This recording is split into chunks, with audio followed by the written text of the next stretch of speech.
Hey guys, well, today we have a very excited day in front of us.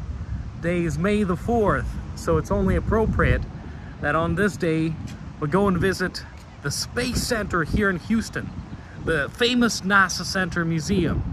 And inside you can see all these relics from the space exploration. So we'll see shuttles and we'll see the control room just like it was when the flights were directed to land on the moon. So I'm super excited. Let's go explore. Here we are, the Space Center Houston, the mothership of the space museums. Look at that. Based. All right, here we are. Space Center Houston. Let's go in and explore. All right, guys, so we're inside. Wow. So look at this.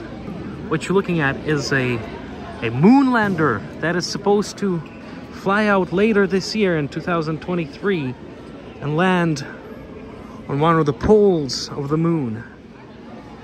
Look at that, and this is a Texas-based technology. So look at this. This thing will literally land on the moon later this year. How cool is that? Wow. That is spectacular.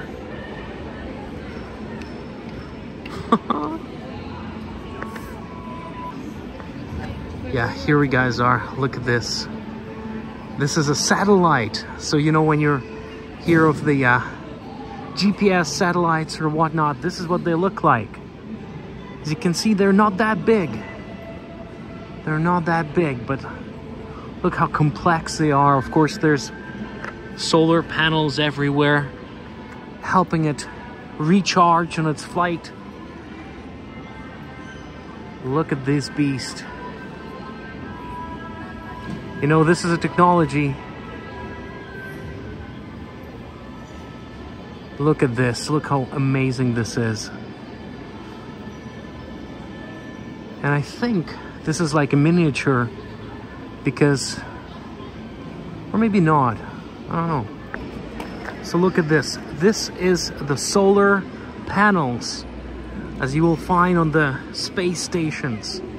So space stations are usually 100% powered by the solar energy. And these panels right here are the ones that produce that. So they turn toward the sun, and as the station is flying, it will collect the energy and power that station going forward. So how cool is that? Here we can see the in-flight coveralls for one of the NASA astronauts, Sally Ride. So this is something that cosmonauts would wear inside the machine, inside the shuttle maybe. Look at this.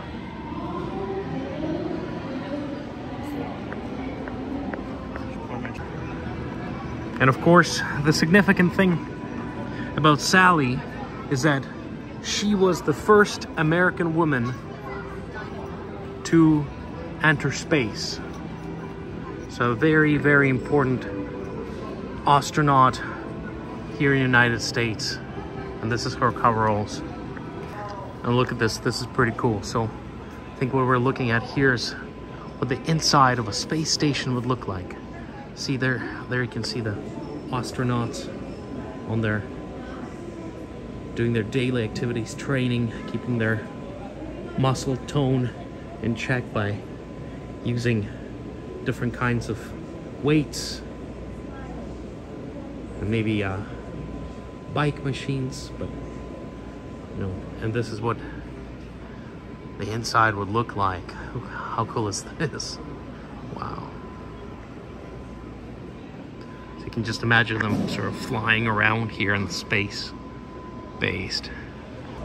So you can just imagine the psychological toll that a trip like this would make if you're in space station for many months in a very enclosed space with really no option to get out or to exit. You're sort of stuck there for these months, and you're sharing that with other 4 or 5 people.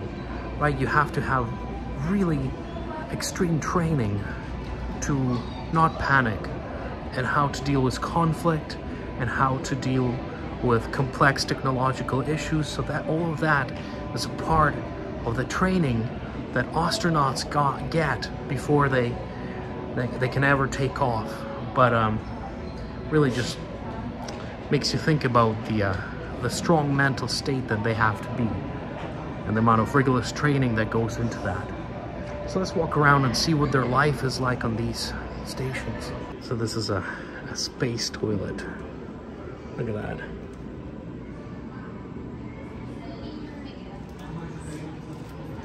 Huh. So this is where you would, so I guess you would turn urine into water in this system. Huh. Interesting.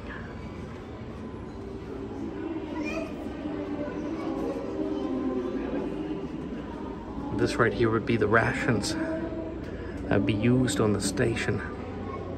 Look at this. There's some Russian space food, Japanese space food, Canadian.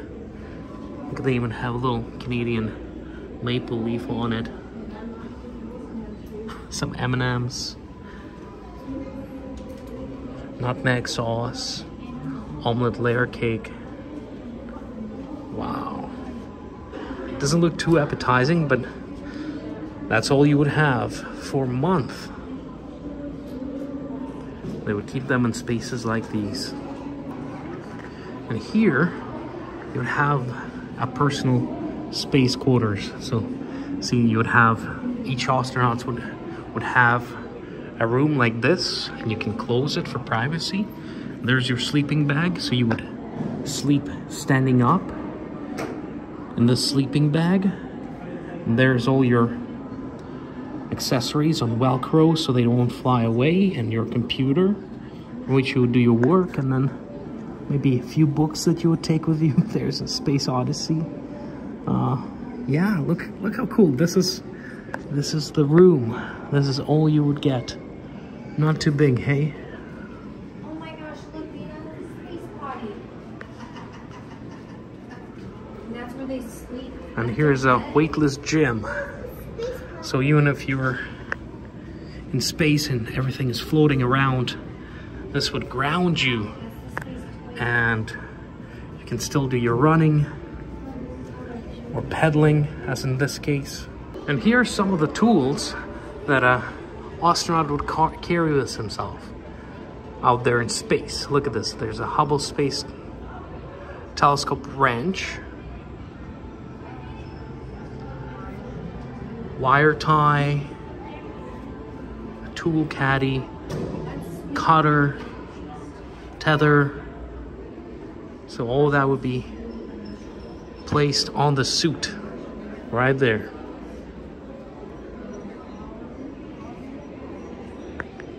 Oh, look at this.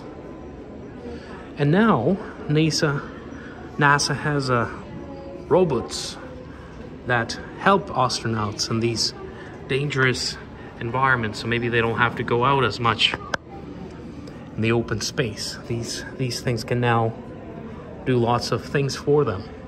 And look at these views the cosmonauts would see. So you would just gleam out of your window, and here you would see the crown of the Earth beneath you floating away. Can you imagine? Wow.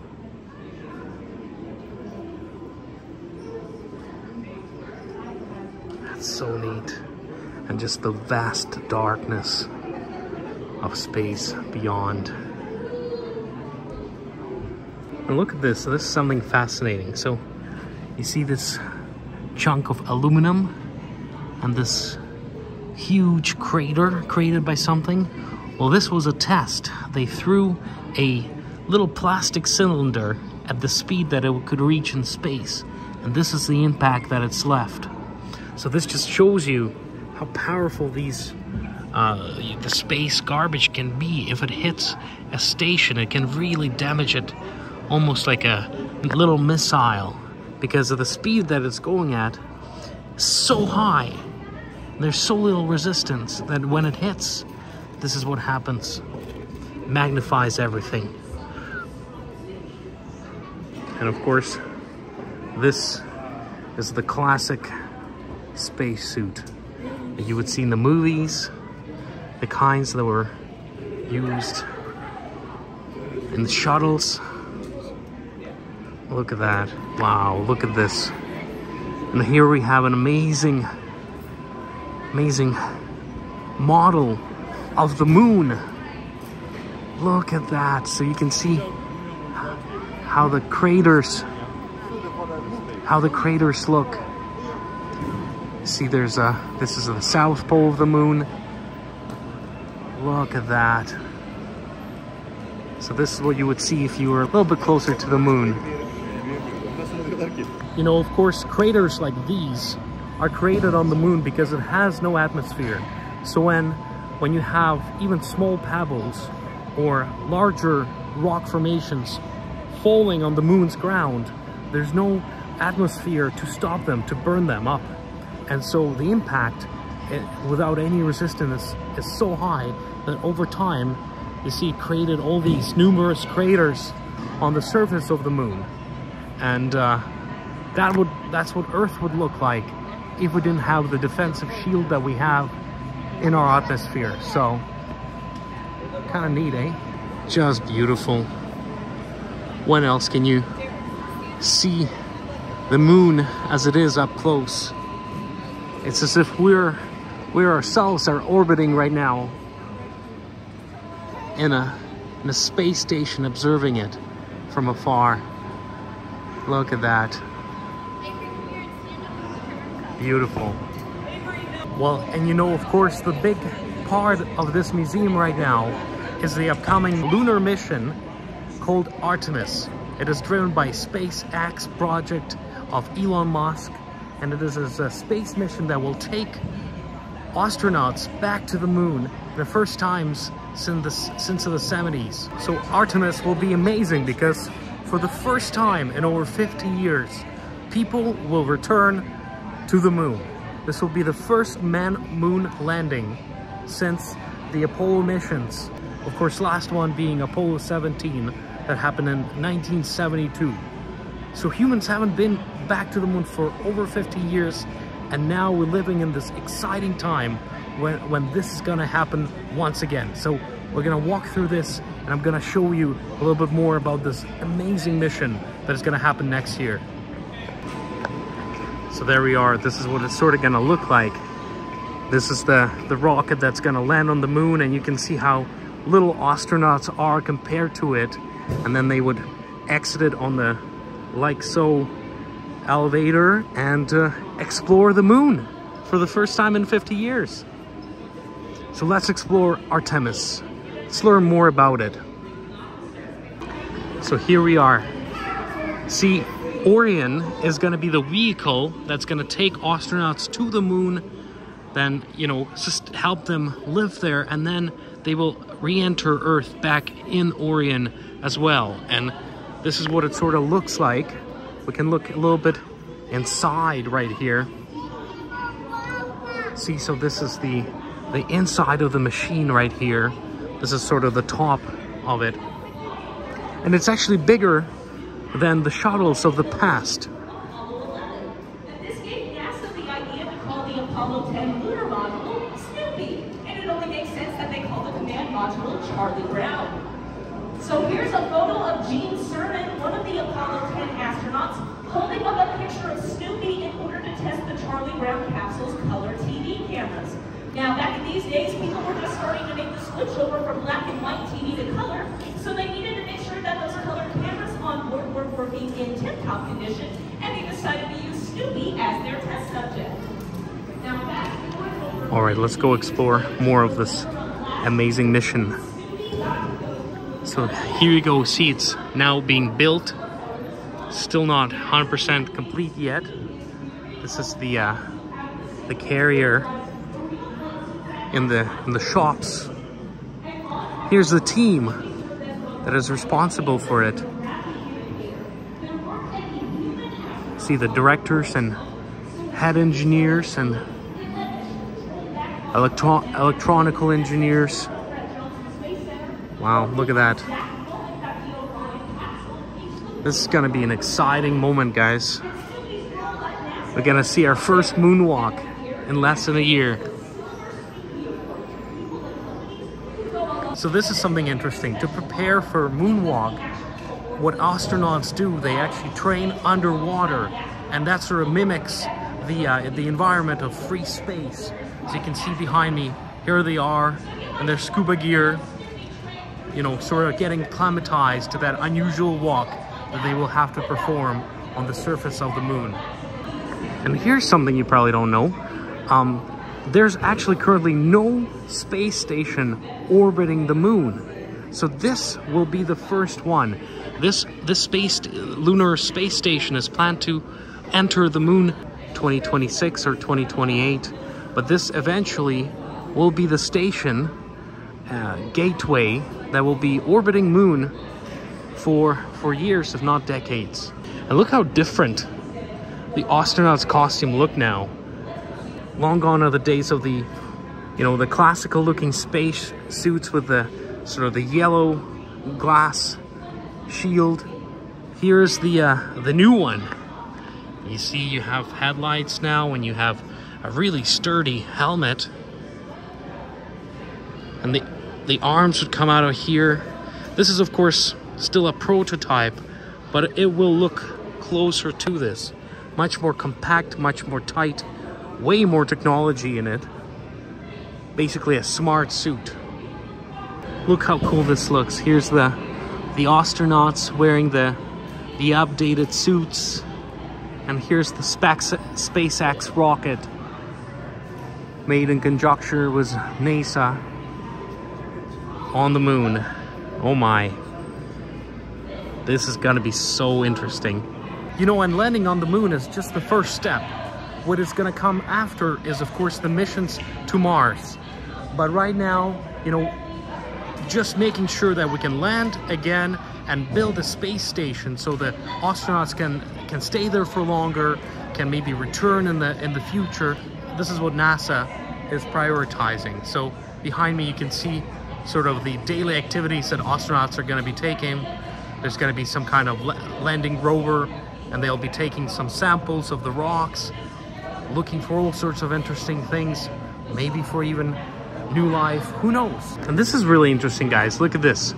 So here you can see all of the landings that happened in the past on the moon.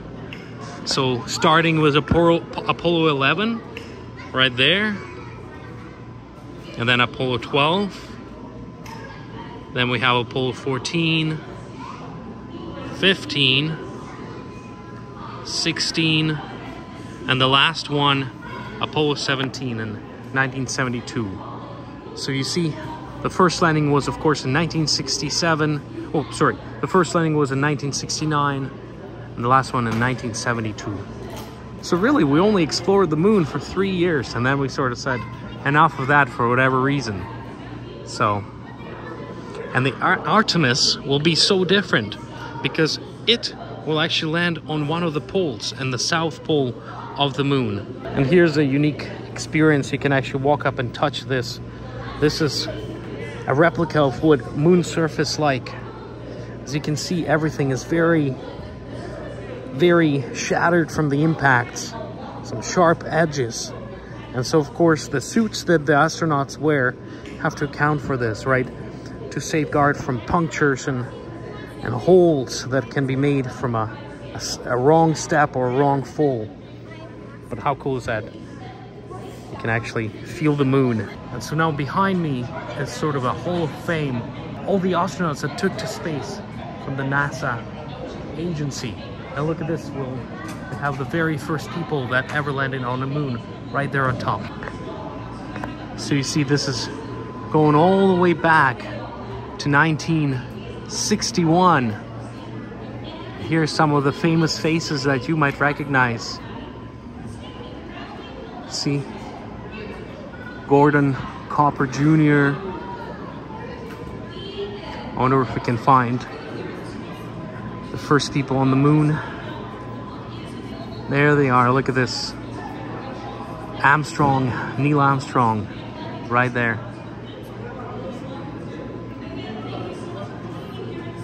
Wow. Look at all these heroes. Because, you know, when you went to space, you never knew if you were gonna come back. The first missions had rather primitive technology, computer-wise, right? It was a lot of it was man-powered. You didn't have fancy computers back in the day, so the trip was very, very dangerous and risky.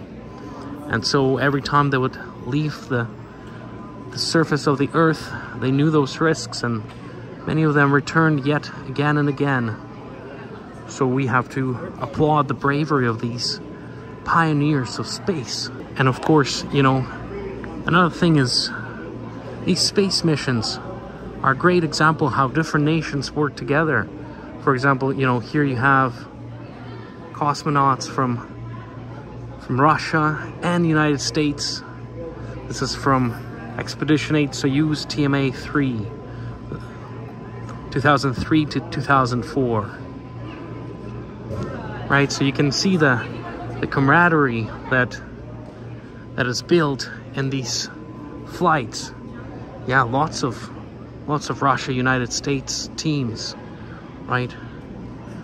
Today's world, there's a lot of adversity between these two nations, but you know, this is an example of sort of the teamwork from back in the day, from 2008 and 7 here, and really throughout all of the space years. You know, space travel is very complex and expensive, so a lot of resources get shared. So let's say if there's an American space station or maybe a Russian space station, both countries can use it interchangeably throughout the decades that it's operating. And so that, you know, that builds a lot of relationship on a different level. So the space not only helps us understand more about the universe, but it also brings everybody together as everybody's working towards the common goal. So beautiful in many ways. And the testament to the risks that these astronauts take is, as you can see, some of the photos have a black banner with them. And that would of course signify that that space crew was lost, perished in that flight. Right there we're looking at the Challenger disaster that happened in 1986. The vehicle carrying them exploded shortly after takeoff. And of course all lives of all 7 crew members were lost that day. Let's see if we can find examples of other missions that unfortunately didn't end the way that they were planned. Oh, see, there's another one right here. Here's of course the Columbia. So as you can see, here's the crew of that ship, and let's see, there's again 7 people that died in 2003.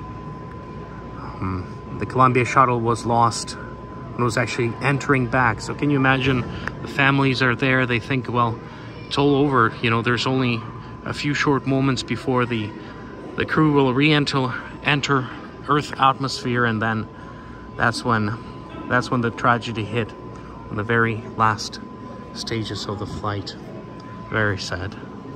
And there's another one right here, Apollo 1. Burned up on the launch pad. See, so this one was a smaller crew of 3 astronauts, and this is I think this is the first accident that happened. It was all the way back in 1967, and the crew for the first manned Apollo mission perished in the fire during a launch pad test. So they weren't even flying yet. They were just they were testing the machines as they were about to depart, and then fire broke out, and 3 of those brave American heroes perished in the fire there. So there you guys go. We learned a little bit about the upcoming mission to the moon, Artemis. Okay, let's see the other parts of this museum. Space Launch System, SLS for short. The engine uses 2 propellants, liquid hydrogen and liquid oxygen. The RS-25 works so well on the space shuttle, NASA is optimizing it for use on the SLS. Verify the engine is ready for launch. Locate the main parts of the RS-25 engine to verify it is ready for launch. And here's the actual engine. Look at this beast. Wow. This is a powerful machine. So this is what was tasked, was taking the rockets off the ground here in the United States. Look at this. So you see when a rocket takes off, actually most of it gets discarded right away. So this is the core and the boosters and engines and adapter. All of that gets thrown out in the atmosphere. And so then the second engine propels it further, and then that ejects, and then you're only really left with this part. So this is the part that will then go into space and explore, but you know, 90% of it will be discarded and burned up in the very initial stages of the takeoff. See? You know, another major exhibition here at the Space Center is, of course, the future trips to Mars. This is going to be a gigantically important trip because nobody has ever landed on Mars. It almost seemed like an impossible task even just a few decades ago. But now people are seriously considering that maybe within 10 years or so, humans will land on Mars and start exploring it, like we're going to start exploring the moon in the next few years. Here, see, so this is a models of a possible Mars landers and what it would look like to be sort of standing on the Mars surface, seeing the stars whiz by every night. Look at that. And of course, if you're gonna go to Mars, it's so far away, you have to plan ahead for food because it's not gonna last for the full mission. So you have to create these stations where you can grow things like lettuce and other vegetables to sustain life. So that's all the part of planning for Mars. Of course, the big push of why people want to go there is perhaps we can find the remains of life, extraterrestrial life, on the surface. And here's something really cool, guys. Look at this. It says touch Mars, and right there is a little piece of meteorite that actually originated from Mars. So we're gonna slip our hand in there and look at this. We're touching Mars. Oh my God, this is so cool.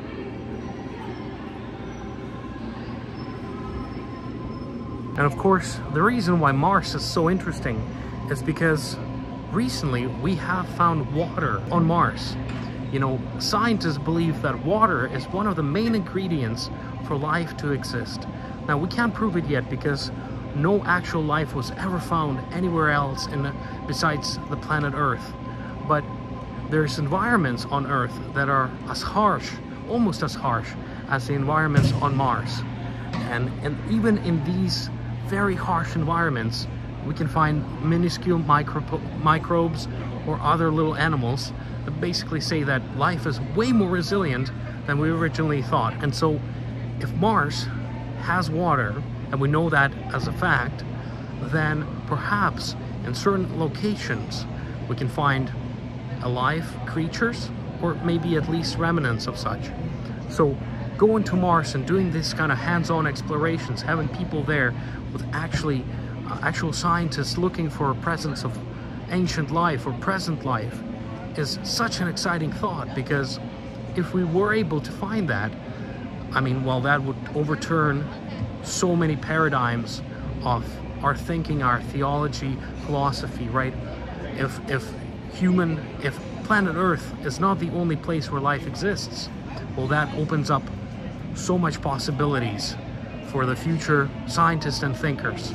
And so this is a gigantically important mission for humanity, and this is why this is so exciting to be here and see this mission being planned and actually seeing that this is going to happen within our lifetime. So how cool is that?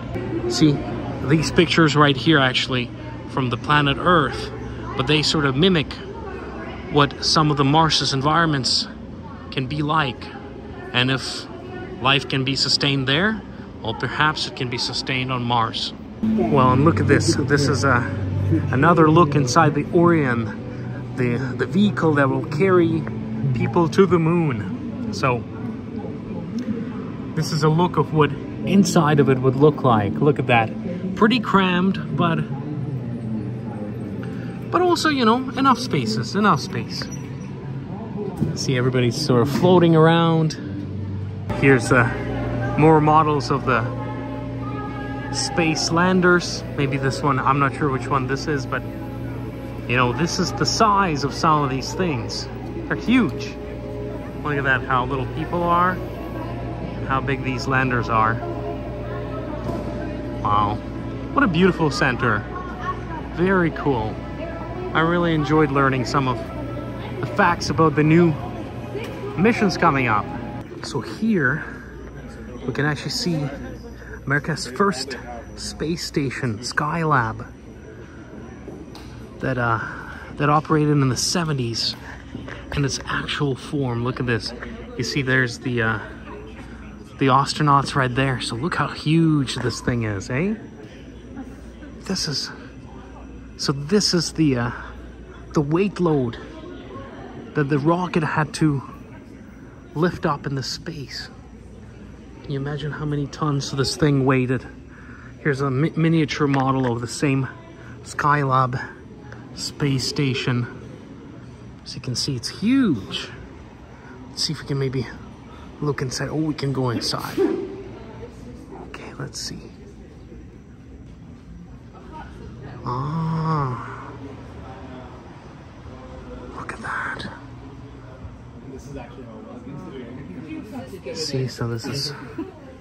Oh, no problem. Sorry, guys.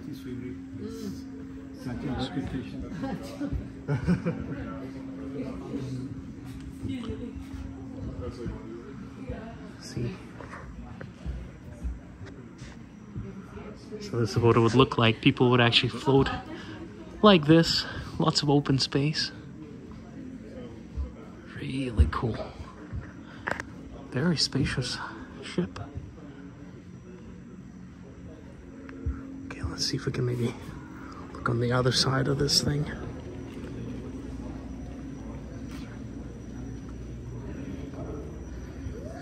Yeah, here's the other compartments. This would be... Wow.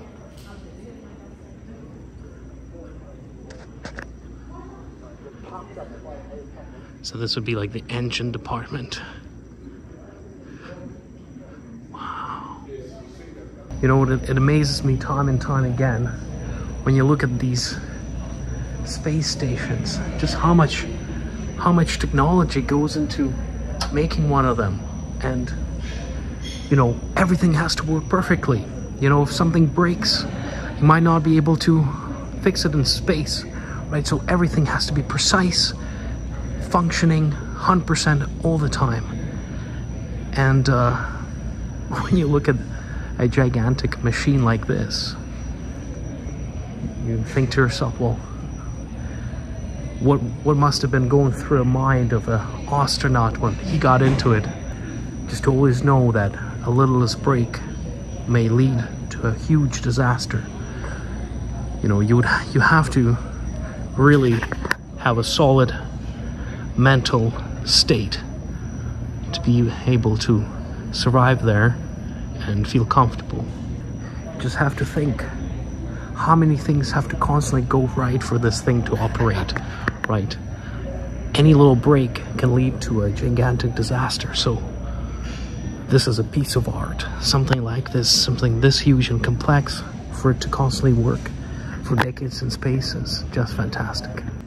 So here's another very interesting space mission. Look at this. This is Apollo-Soyuz test project. This was supposed to be a representation of America and Soviet Union working together in space.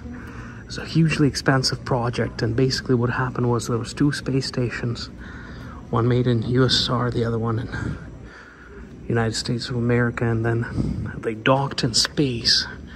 And as you can see, here you have the United States station, and here you have the Soyuz Soviet station.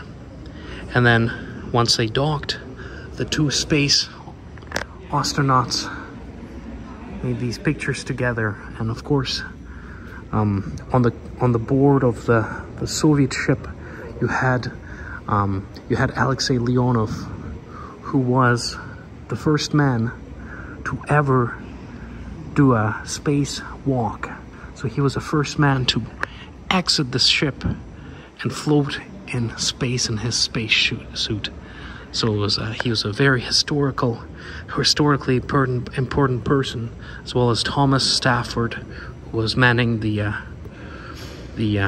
ASTP shuttle there. So how cool is that? And I guess this is a representation of this docking station. So this is from a perspective of the of Leonov, the Soviet cosmonaut. You know, the door would open and he would see this American astronaut float towards him. You know, what a historical moment, both for space and politics back here on Earth. And here, of course, you can see the space control panels. So these, the panels like these, were responsible for controlling the moon landings in the 60s and 70s. As you can see, by today's standards, they sort of look primitive. But back then, this was the top of technology. So here we have a piece of the actual moon that was brought back by Apollo 17, 1972. So we can actually go ahead and touch the core of the moon. Look how cool is that? Very neat. And then we have other samples that were brought from the moon. So let's see what we can find. Look at that. So these little debris you see, that's actual moon particles. That's collected by different Apollo missions.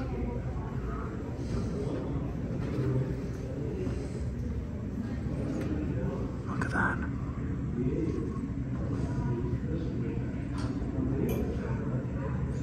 So these are, I believe, the actual moon rocks.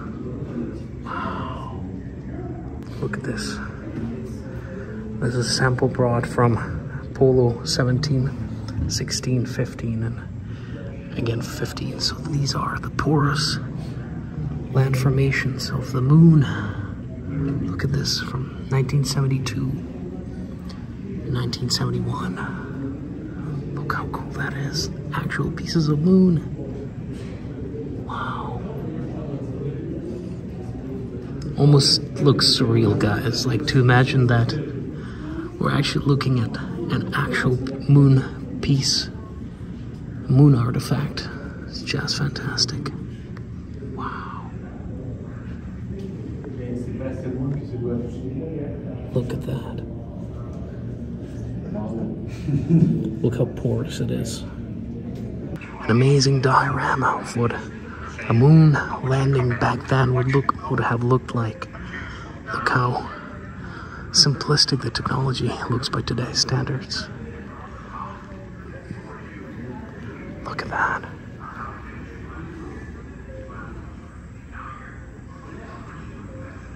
Wow.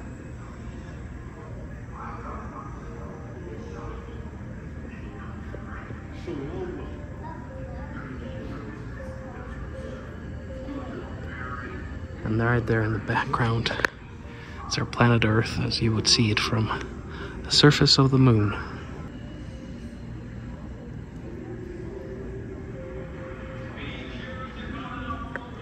And here's one of the capsules in which the astronauts would then return from their Apollo missions. Look at that. I believe this is the original one. This is Apollo 17 command module.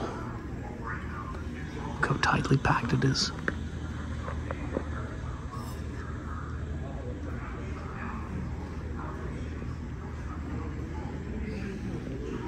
As you see, the walls are sort of burnt. Well, that is because, you know, as it's flying through the stratosphere and atmosphere, you know, this protective shield is actually burning bright hot. Like it would be red hot if you could see it. And only because of its protective qualities that the astronauts survive. It sort of gets them through that protective shield, and then parachute opens, and then they plump in the ocean usually. Wow, look at this. Can you imagine this thing has actually been in space? This is literally history right here. Apollo 17 Command Center. Wow. Here's an image of, here's a model of what it would look like to float through space. You know, with the stars in the background.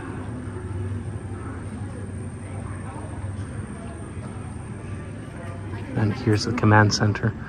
Look at that, look how little space there are. You're like just wedged in there. And you stay there for many, many hours. Very interesting, hey? And this in front of this here would be the command center from the inside. So this is all the buttons that you need to know how to operate. Be so complex, can you imagine? It's beautiful. Look at this.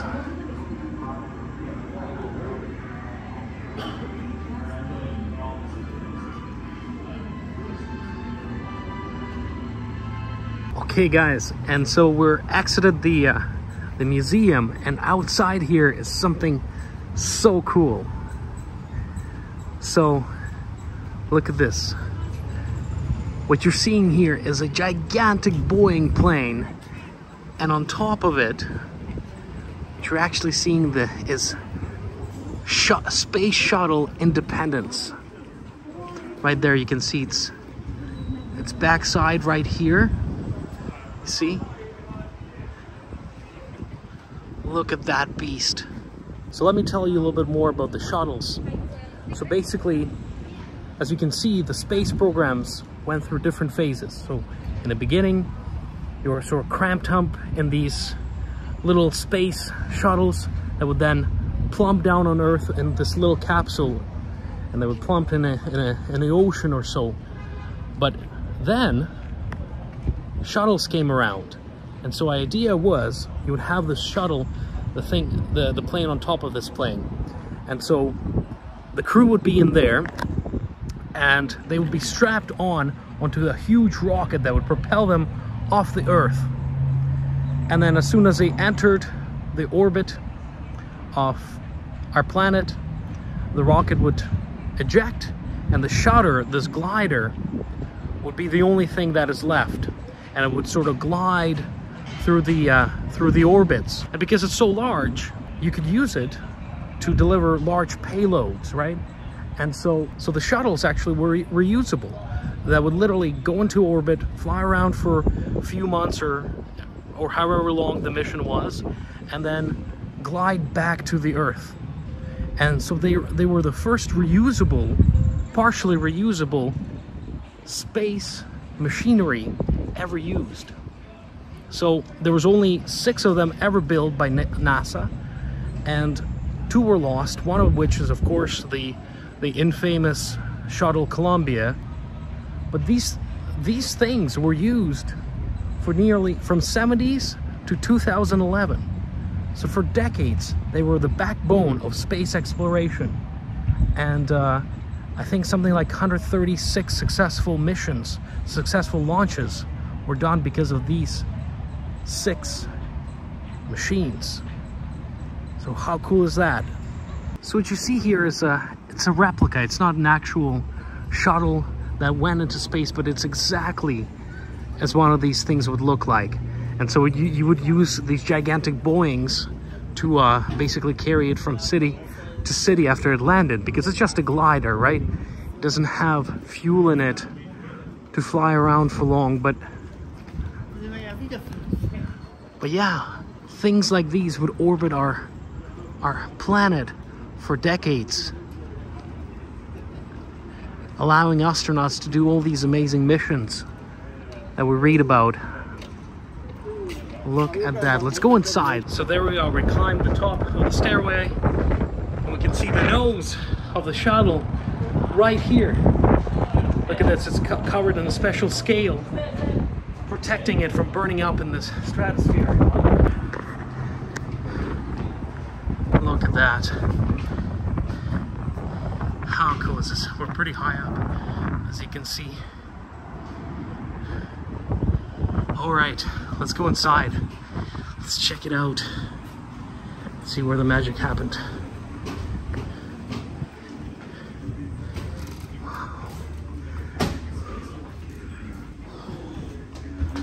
Wow. Look at this.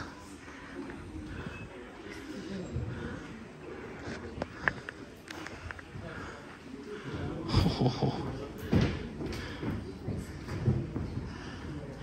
As you can see here, there's a Canada arm. One of the coolest inventions Canada did for the space exploration.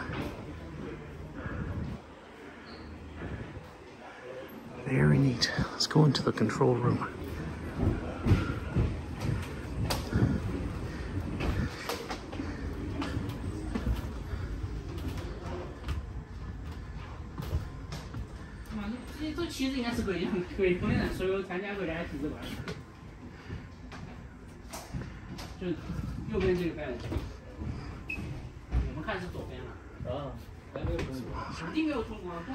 Here's all sorts of controls.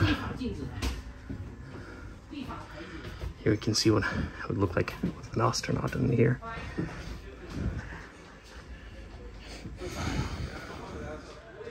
And I guess you'd go here in your suit to exit for a spacewalk.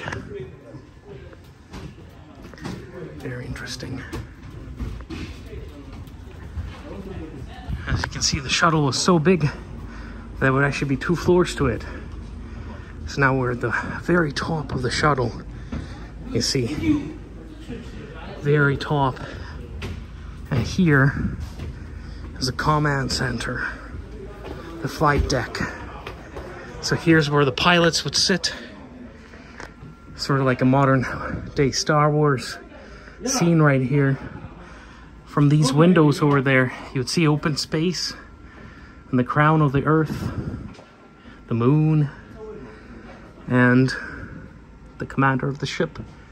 We use all of this complex technology to guide this ship through space and then land it safely onto land back home. Look at that. Really cool. See, we're here. So this is a cargo. This is a flight deck where we are. Below is a mid deck. So let me just give you a view of the shuttle from above. Yeah, look at this.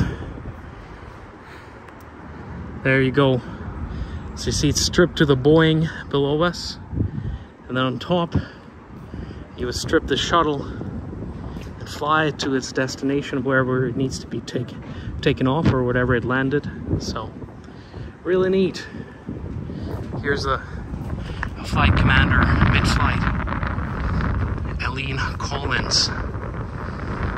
See, no easy task. Got all these complex things you have to do to guide this masterpiece of machinery. Here's the other side, wings. So you can just imagine how, you know, these wings would be flaming hot when it's burning through the atmosphere, the solitude of space around it as it glides in space for months. And now we're gonna walk through this impressive Boeing that was built to carry these things. By the way, look at Look at the bottom of the shuttle. See, again, the protective shielding all around it. So this is what keep astronauts safe as they re-enter and exit the Earth atmosphere. All right, let's go look inside, see what we can find here.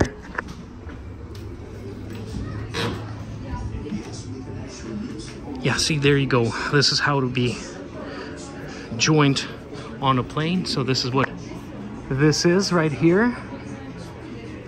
And then it would fly through from city to city, basically delivering this ship to the destination. And look at this. So this is a whole of shuttle open. You see, and the astronauts just exit like that.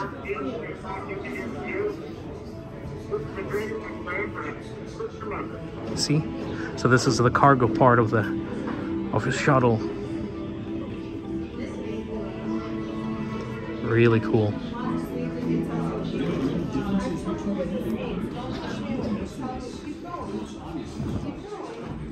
This is a sturdy plane. Well, it has to be to carry this much weight. Let's see. Wow.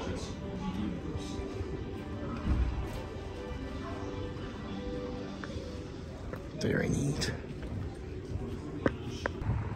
Yeah, that's a sturdy plane. Look how many wheels you have to have just to let it land. You have 1, 2, 3, 4, 5 pair of wheels just to let it land because of the pressure is so high. All right, guys, and to end our tour of this awesome museum, check out what I have here. So behind me is Falcon 9 SpaceX Project rocket. So this is sort of the future of the space exploration. SpaceX is the first rocket that can be reused. The rockets may be able to carry the shuttle that will be reused, like space shuttles we just saw. But the rocket itself always is discarded in the end. And with this new project that Elon Musk and his SpaceX company designed, you can actually reuse the rocket itself. So it will fly out and it will land, like once it delivers the payload to the orbit, it will actually land back up at a 90-degree angle. And then you can refill that rocket and reuse it, which is super important because it makes space exploration much more affordable.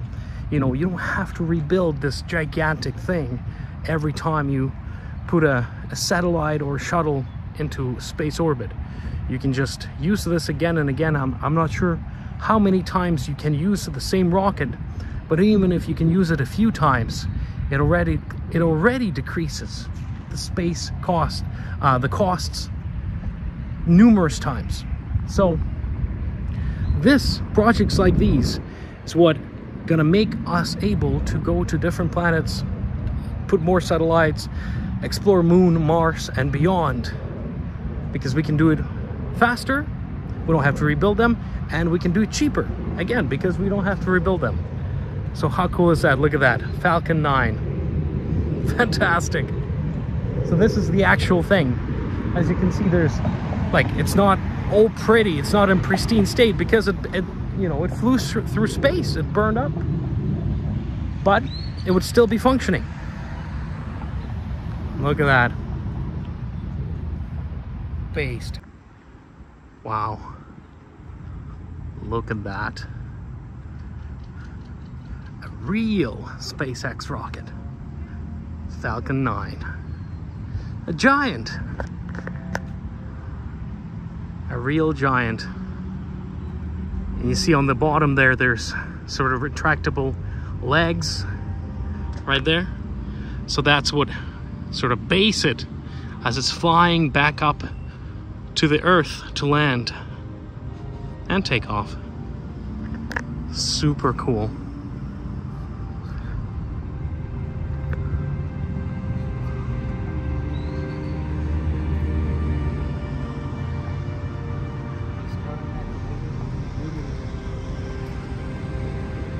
you can see the wear and tear from its initial flight.